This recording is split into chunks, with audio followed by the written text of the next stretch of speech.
Jo Swan, the educational gardener from Bower Forest Garden.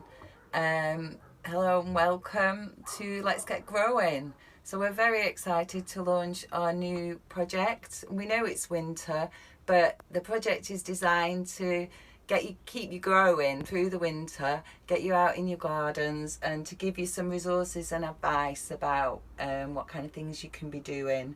So hopefully by now you've been to the garden and you've collected your packs, or you've had them delivered.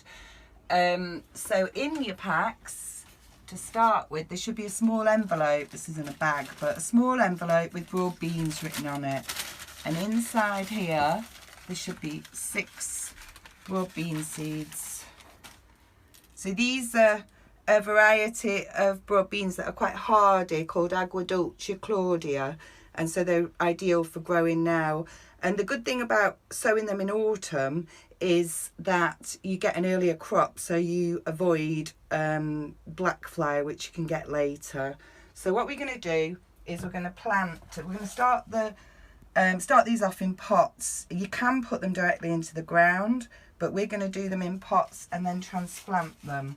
So I've got some multi-purpose potting compost, and for each one I'm going to fill the pot up to just below the rim, and I've got a dibber. I'm going to dib a hole. I'm going to get the broad bean seed and put it on its side to stop it from rotting. I'm going to plant it about 1 inch deep in there, and then I'm going to cover it with some more compost and press it down. Okay, so I've got my 6 seeds in 6 individual pots. So then I'm going to put a label so I know what they are, broad beans, and then I'm going to water them, and I'm going to have a fine rose on the end of my watering can, so I'm not going to drown them. I'm going to move them around. And then the last thing I'm going to do is I'm going to cover them. And the main reason for covering things at this time of year with broad beans is the problem that you could encounter, which I have encountered, so I'm talking from experience, is that mice love them. They're like a delicacy. So you might have all these lovely broad bean seeds just germinating, popping up, and you're thinking about your lovely crop in the future, and then the next day they're just all pulled out because mice love them. So it's good to keep them covered up. You can use chicken wire, you can try netting, but I'm just going to use, because I've got one, I'm going to use a propagating lid, and I'm going to leave those to germinate, which will probably take about 2 weeks at this time of year. So we'll return to these in our future videos, and we'll see how yours are getting on, and we'll see how mine are getting on. And they can go outside, they're hardy. You don't need a greenhouse. Okay, and also within your packs, you should have a tray of garlic. So you might have 3 or you might have 4 young garlic plants. So each one of these is from 1 clove of garlic. So 1 clove of garlic will grow and form a bulb of garlic. So these are grown from seed garlic that we bought in, that is specific for growing in the UK. So I don't recommend that you use garlic that you buy in the supermarket, because a lot of it comes from Mediterranean stock, which isn't suitable for our climate. So these have been ready started, but as you can see, the roots are coming out at the base, so we need to transplant these. If you're lucky enough to have a patch of ground, you could put them in the ground, making sure your ground's well dug. But a lot of you haven't got that. So what I'm going to try is growing them in this pot, 3 of them in one of these pots.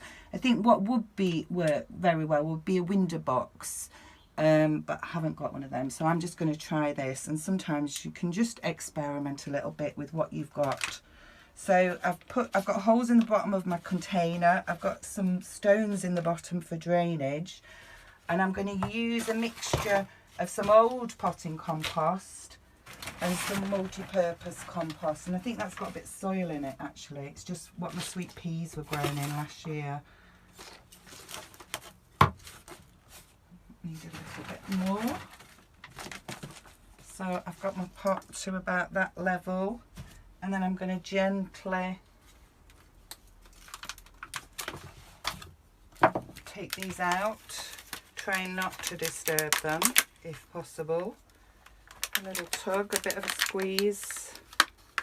You can see the clove in there, and it's got a nice root system on it there. I'm going to put that in there. I'm going to try 3 in here, which may or may not be a good idea, but we'll see. So I've got them in there.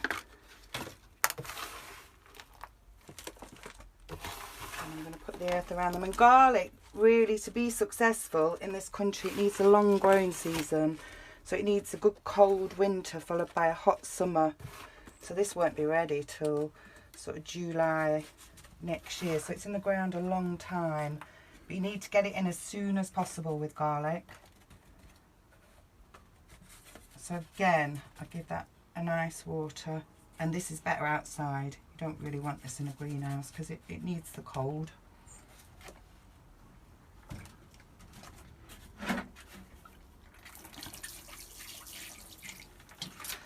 And last but not least, you should have a lovely bag with a mixture of spring bulbs. So anybody interested in growing fruit and veg should also be interested in what they can grow for pollinating insects, because without them a lot of our fruit and veg won't grow basically. And also it brings a new dimension, having lots of wildlife in your garden. So we've got some lovely bulbs here, and what we're going to do is put them in a nice deep pot. It's got holes in the bottom, and we're going to do a lasagna pot, I believe they're called, which is planting in layers, so that when they grow you'll have a succession of flowers for a longer period. So again, I'm going to use some of the, let me put my label on that, put that in. I'm going to use a mixture. If you've got any leaf mould, well-rotted leaf mould, bulbs would really benefit from that, but I haven't got any here at the moment. I'm going to get some of this old compost in. I'm going to mix it up a bit with the new stuff. And the thing with bulbs is that all the nutrition that the plant needs already exists in the bulb. So they don't need too much feed. So we've got some daffodils. Oh, I think we'll put these in to start with. So the rule of thumb with bulbs is they need to be 1/3 of the depth of the bulb itself. So you can sort of look on here roughly 1, 2, 3. So that's about right where I am then. So we've got 3 daff bulbs. So I'm going to put them in here.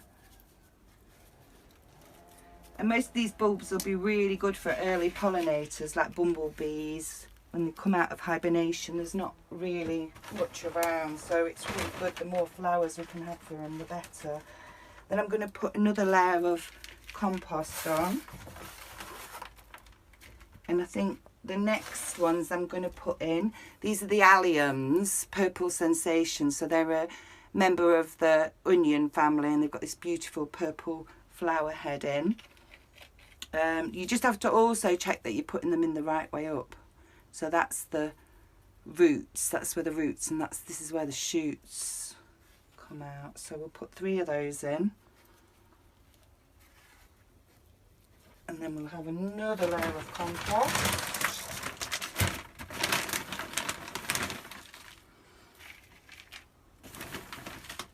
And the other bulbs are all a bit smaller. So I think in here we should have 4 muscari. So this is grape hyacinths. And again, just making sure that your bulbs point with the pointy end, the bulbs pointing up.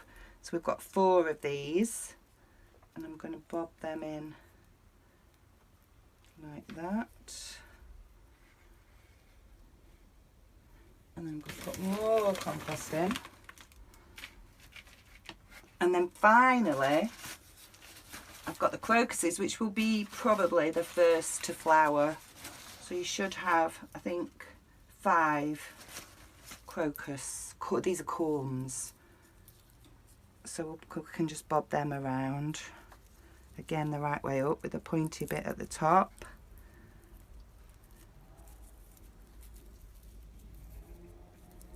Just spread them around. And then we'll put a final layer of compost to cover the crocuses up. And then I probably would put, I mean, if you had a layer of leaf mould there, I could add that at a later date, but I haven't. So I might just put some pebbles on top of that. And then I'll give it a water. But the thing with bulbs, the problems you might have with bulbs is that squirrels like to dig them up, and I don't know what they do with them, either eat them, they're just nuisances really. So what I would do, I'll put this outside in the garden, but I'm going to cover it, but I'm going to use, this is an old hanging basket that hasn't really got a use at the moment, so I'll probably just put that over the top like that to keep the pesky squirrels out. So that's, you've got 3 activities. If you can get cracking with them, and then we can see how you're getting on. You should get another pack in a couple of weeks' time with probably some wildflowers and some peas. There'll probably be 3 more activities. One thing you could do for the next pack is save your toilet roll tubes, because you could need, yeah, you're going to need them.